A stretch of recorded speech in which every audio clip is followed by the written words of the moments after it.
기발한 생각. 안녕하세요. 유튜버 기생입니다.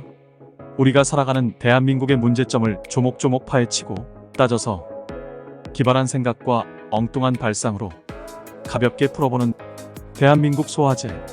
앞으로 여러분들의 꽉 막힌 속을 뻥 뚫어드리겠습니다. 조금 더 객관적인 자료와 엉뚱하고 기발한 생각을 더해서 여러분들에게 재미나고 유익한 정보를 제공해드리고자 합니다. 또한 이 방송을 보시고 여러분들의 의견이나 생각들을 공유하는 그런 방송으로 진행하고자 하니 여러분의 많은 관심을 부탁드립니다. 그럼 본론으로 들어가서 그 첫 번째 시간은 사교육에 대한 기발한 생각입니다. 사교육. 참 많은 분들이 우리 사회의 사교육에 대해서 걱정들 하시죠? 문제점도 많고 그로 인해 발생하는 부작용도 많고 무엇인가 사교육이 바뀌어야 된다고 생각들 하시는데 문제는 그렇게 생각하시는 분들이 바로 사교육 산업의 소비 주체라는 사실이죠. 그래서 사교육 산업은 해결하기 어려운 문제인 것 같습니다. 우선 우리나라 사교육 산업의 규모와 사교육 참여율에 대한 자료를 보겠습니다. 이 표는 2007년부터 2022년까지 우리나라 초중 고등학교별 사교육비 규모 및 참여율을 통계청에서 조사한 자료를 정리한 것입니다. 사교육비 조사는 2006년부터 조사를 시작했습니다.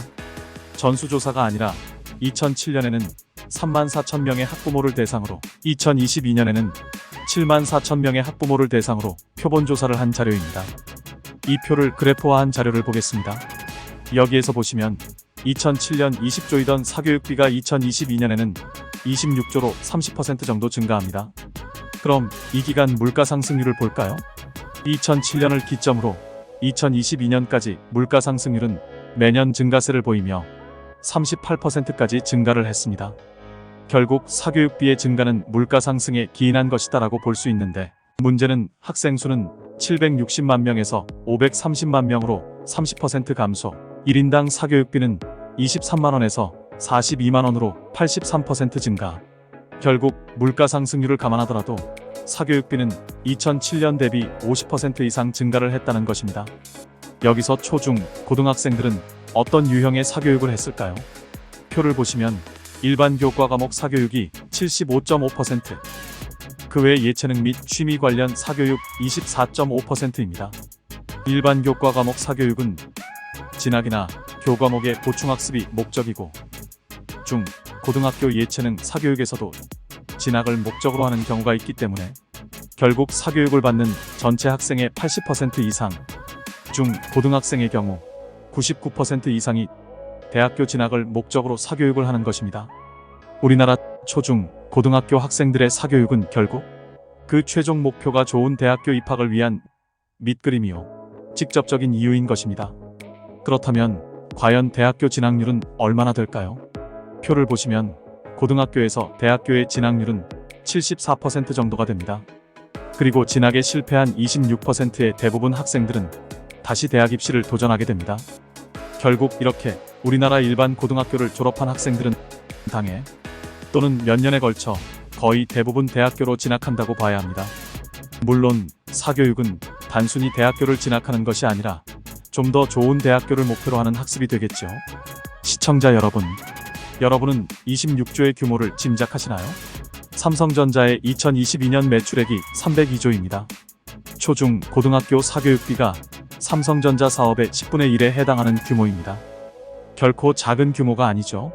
2022년 우리나라 총 가구 수가 2200만 가구가 좀 안됩니다. 단순하게 26조를 가구당 환산하면 한 가구에 연 120만원씩 생활자금의 여유가 생긴다고 보시면 됩니다. 또 26조를 학생 수로 환산하면 1인당 연 500만원의 여유자금이 생깁니다. 초등학생이든 고등학생이든 아이가 2명이면 연 1000만원의 생활자금이 생기는 것입니다. 이 돈을 저축하고 소비한다면 우리 경제에 어떤 일이 생길까요? 전 경제 전문가가 아니라서 잘 모르지만 소비가 늘어나고 이에 따른 생산이 증대되어 경제의 선순환이 발생하지 않을까요? 물론 사교육비로 지출된 비용도 결국에 소비로 사용되겠지만 직접적으로 생활자금의 여유가 생기고 여기에서 파생되어 발생하는 여러가지 효과가 우리 경제에 더욱 더 큰 영향이 있을 것이라 생각됩니다. 더구나 사교육에 의한 부동산 문제, 공교육 현장의 문제, 빈부에 의한 교육 불평등의 문제 등 단순하게 사교육이 문제야 라고만 치부할 수 없는 것입니다. 지금까지 우리나라 사교육비 규모를 알아보았습니다. 이제 가깝고도 먼 미국의 대학 입시 정책을 알아보겠습니다. 간단하고 일목요연하게 정리가 된 자료가 있어서 소개합니다. 이 자료에는 우리나라와 미국의 입시 정책의 차이점을 설명했습니다. 무조건 틀리다, 맞다의 문제가 아니라 지난 몇십 년간 시행해온 대학 입시 정책에 여러 가지 문제가 지속되고 있다면 이젠 그 방향성을 달리해야 되는 것이 아닌가 하는 부분입니다. 미국의 대학도 예전에는 우리와 같이 객관적인 학업 성취 자료를 학생 선발의 최우선 요소로 삼았습니다. 이러한 학생 선발 방식이 학생의 대입 이후 교육 성과를 담보하지 않는다는 결과가 발표되었습니다. 이것은 세계에서 최고의 인재라는 우리나라 고등학생들이 정작 대학교를 입학하고 나면 발전이 멈추어 버리는 현재 우리의 이야기와 흡사하지 않나요? 그 후 미국의 대학은 점차 다양한 평가 요소를 도입하기 시작한 것입니다. 이 과정은 마치 우리나라가 해왔던 과거와 현재, 그리고 앞으로 나아가야 할 방향을 제시하는 것 같지 않습니까? 현재 사교육에서 주장하고 또 부모들이 생각하는 교육의 성과는 공교육 안에서 해결해야 합니다. 대학 진학을 위한 사교육비를 소비와 생산에 의한 경제 발전의 밑거름으로 사용하고 어린 학생들의 올바른 교육을 위해서는 사교육의 목표가 되는 대학 입시 제도를 바꿔야 합니다. 자, 여기서 기발한 생각을 해봅니다. 사교육 기생. 첫째, 중 고등학교는 시험 공부를 하는 곳이 아니다. 중 고등학교는 청소년의 인성과 정체성을 확립하고 인간의 존엄과 사회의 가치를 배우며 내가 원하는 인생을 예습하는 곳이 되어야 합니다. 둘째, 대학 입시 시험 제도를 없애자. 대한민국 사교육의 원인을 제거해야 합니다. 셋째, 대학 입학 학생 선발은 대학교 자율에 맡기자. 대학 입시 시험 제도의 대안으로 대학교에서 원하는 인재의 선발을 직접 할 수 있는 시스템을 만들어야 합니다.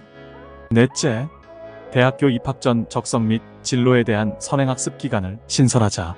원하는 대학교에 입시 전형을 통과하고 1년간 적성과 진로에 대한 선행학습 기간을 가짐으로써 학생에게는 올바른 선택과 결정에 도움을 주고 대학교는 우수한 인재를 선별할 수 있는 시간을 주는 것입니다. 표를 한번 보실까요?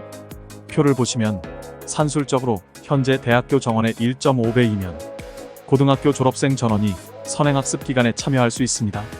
선행학습 기간 동안 대학교는 입학생을 선별하게 되고 대학 졸업인원의 1.2배수의 학생을 입학시킵니다. 여기에서 낙오된 학생은 다시 대입을 시도하거나 또는 다른 결정을 할 수 있을 것입니다. 입학한 학생들은 또 졸업을 위해서 꾸준한 학습을 하여야 합니다. 간단한 시스템입니다. 단 선행학습 1년의 기간이 결국 대학교 기간을 기본적으로 4년에서 5년으로 연장하게 될 것이고 이에 대한 비용 문제가 발생할 수 있습니다. 이것은 향후 보완하거나 대안이 필요한 사항입니다. 여러 가지 해결 방안이 존재하기 때문에 큰 문제가 되지는 않을 것으로 생각됩니다. 선행학습 기간은 고등학교 졸업생에게는 원하는 대학에 입학할 수 있는 기회가 생기고 1년간 선행학습을 통해서 적성 및 진로에 대한 판단 오류를 최소화할 수 있습니다. 선행학습은 1년 2학기로 운용하면서 1학기 후 전과 내지 타 대학 선택을 1회에 한해서 가능하게 합니다. 이렇게 함으로써 최대한 신중하고 올바른 선택의 기회를 가질 수 있습니다. 한편 대학교의 입장에서는 우수한 학생의 선발에 다양한 기회를 가짐으로써 대학교의 학업 성취도를 끌어올릴 수 있고 학생의 적응 실패로 인한 결손을 최소화할 수 있습니다. 더욱이 1년의 선행학습은 모든 학생들에게 평등한 고등교육의 기회를 제공함으로써 우리나라 전체 교육의 성과를 한 단계 더 발전시키는 계기가 될 것입니다. 사교육 문제는 일개 개인의 의견이 중요하지는 않습니다. 교육지백연대계라는 말이 있듯이 그만큼 중요하고 시간이 필요하겠죠. 다만 현실의 대한민국에서 반드시 풀어야 할 과제 중 하나로 이제는 여러분의 지혜가 필요할 시기입니다. 이상 기생이 여러분에게 사교육에 대한 저의 생각을 들려드렸습니다. 준비도 미숙하고 결론도 없지만 끝까지 시청하신 여러분께 감사의 말씀을 드리고 여러분의 여러가지 의견을 공유할 수 있도록 부탁드립니다. 이런 생각들이 모여서 여론이 형성되고 누군가의 발상을 전환하게 된다면 결국 우리 사회의 자산이 되지 않겠습니까? 다시 한번 감사의 말씀을 드립니다. 다음 시간에 또 다른 주제로 뵙겠습니다.